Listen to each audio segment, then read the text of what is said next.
Hola, soy Chimo Cerdá, soy profesor del Departamento de Electrónica de la Universidad Politécnica de Valencia. En este primer Polimedia vamos a explorar la relación que existe entre tres disciplinas relacionadas pero en principio distintas, como son la ciencia, la tecnología y la música. Para ello vamos a pasar por estos tres puntos. Primero vamos a hacer una pequeña reflexión sobre lo que es el arte, la ciencia, la tecnología, encontrando las diferencias entre unos y otros y sus puntos en común. Y luego vamos a hablar sobre lo que sería la tecnología musical, cómo se ha ido desarrollando esa interrelación entre música y tecnología que en realidad ha ido dando pues, una serie de frutos bastante importantes y que hoy en día constituyen la base de lo que conocemos como la tecnología musical. Vamos a partir esta explicación en dos polimedias y en este polimedia vamos a llegar solamente hasta lo que serían las primeras experiencias de esta relación entre la tecnología y la música. Arte, ciencia, tecnología, ¿cuál es el límite entre ciencia y el arte? Históricamente ha habido una interrelación muy importante entre estas disciplinas.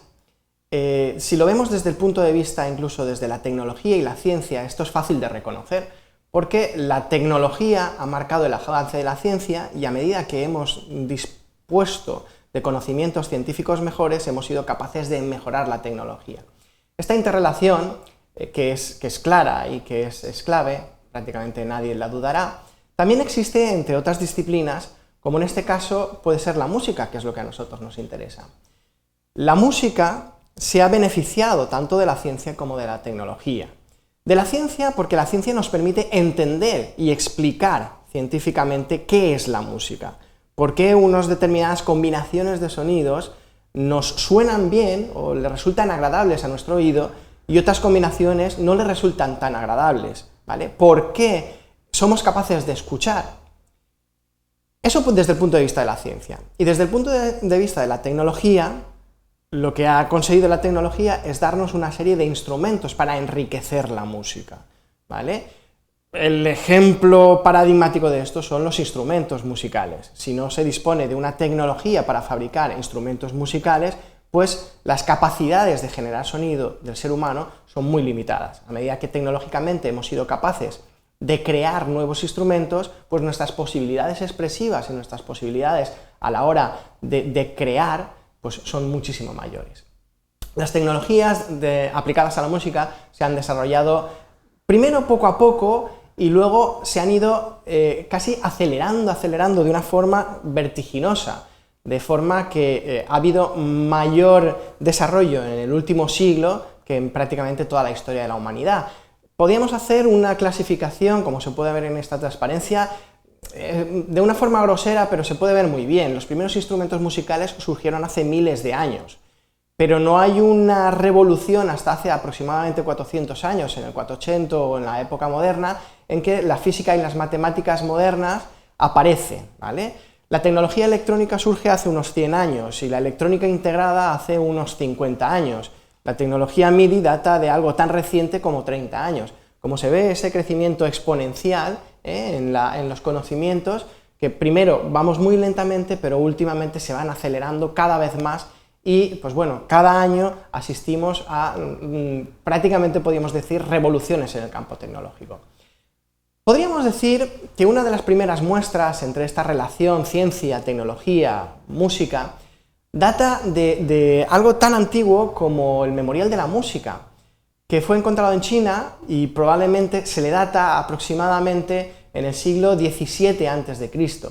Lo que pasa es que nosotros no tenemos ese texto original, sino que disponemos, sobre todo se conoce el Memorial de la Música por una apostolía que tuvo lugar en el siglo VI después de Cristo. En ese Memorial de la Música se hace una especie de tratado científico en el que la música se basaba o venía derivada de los sonidos fundamentales facilitados por un tubo de bambú de unas determinadas características. Y se hablaba entonces, o se caracterizaban los sonidos a partir de lo que se llama ahí Liu, que serían entonces semitonos cromáticos en relaciones numéricas sencillas, un medio, dos tercios, tres cuartos, que ahora luego veremos, eso está relacionado con lo que en música entendemos la octava, la quinta y la cuarta, aplicadas tanto a la longitud de una cuerda como a la longitud de un tubo, en este caso de bambú, pero un tubo general, ¿de acuerdo? Esas, luego, digamos, tecnológicamente, o ese punto de vista científico, ha ido llegando a nosotros por distintos caminos, ¿no? Tenemos constancia de las tradiciones musicales sumerias que llegan a la cultura egipcia y a nosotros nos llegan posiblemente interpretados a través de los griegos y los romanos. Hemos encontrado flautas y otros instrumentos musicales que datan de esas épocas, y esas primeras flautas o esos primeros instrumentos estaban limitados 4, 5, 7 sonidos a lo sumo. No se conserva ningún documento escrito, pero sí que tenemos, por ejemplo, dibujos o tenemos representaciones pictóricas donde se ven esos instrumentos, o se ve representaciones de los instrumentos que se utilizaban, ¿vale? Por ejemplo, podemos citar, ya llegado hasta nosotros, en la antigua Grecia, el Terpandro, que se considera como el creador de la música griega clásica, posiblemente también de las 7 notas diatónicas, que tienen un origen bastante curioso, y del que nos llega la referencia de que gana los concursos de música de los 26 Juegos Olímpicos en Esparta, en el año 676 a.C. Por lo tanto, sabemos que en los Juegos Olímpicos había una competición musical, en las Olimpiadas hace más de 2000 años, casi 3000 años. A nosotros nos ha llegado el Orestes, el sistema griego, en el que aparecen 2 intervalos de cuartas interrumpidas, es decir, 4 sonidos fijos determinados por las relaciones 1 medio, 2 tercios y 3 cuartos del monocordio. ¿Qué es eso del monocordio?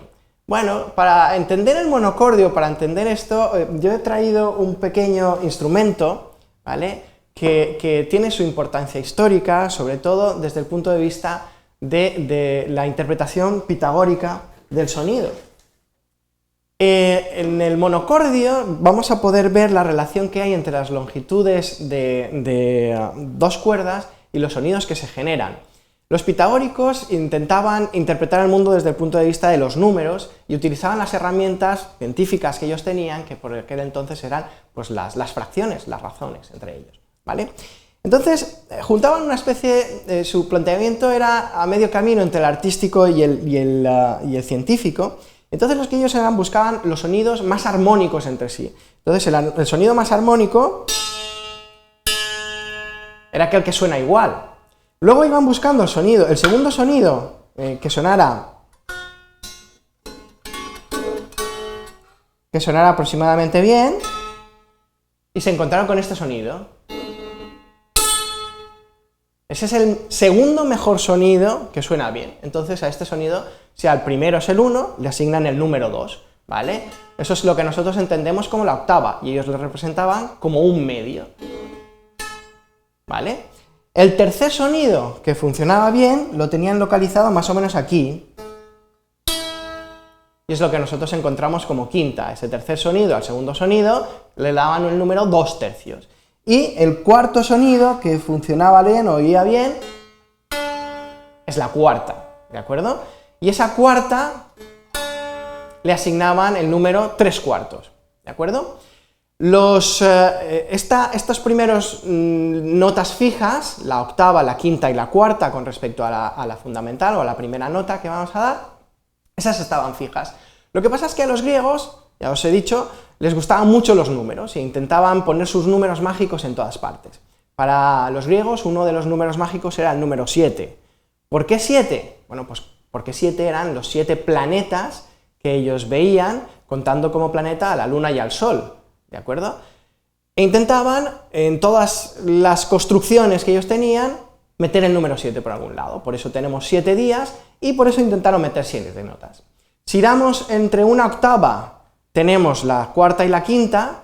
Para conseguir 7 notas, introdujeron 2 notas entre la primera y la cuarta y 2 notas entre la quinta y la octava. Así tendríamos lo que si consideramos de do a do, la cuarta y la quinta serían fa y sol, y meten 2 notas, re y mi, entre la primera y la cuarta, y entre la quinta y la octava tendríamos el la y el si.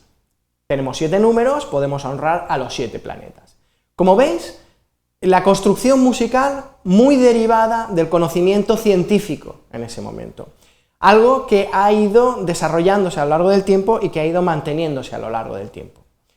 Bien, pues prácticamente con esto y una serie de primeras experiencias damos por cerrado esta primera aproximación y estas primeras experiencias a la relación entre ciencia y sonido, y en un polimedia posterior vamos a ver ese desarrollo cómo ha ido teniendo lugar a lo largo de la historia en los siglos siguientes. Muchas gracias por vuestra atención.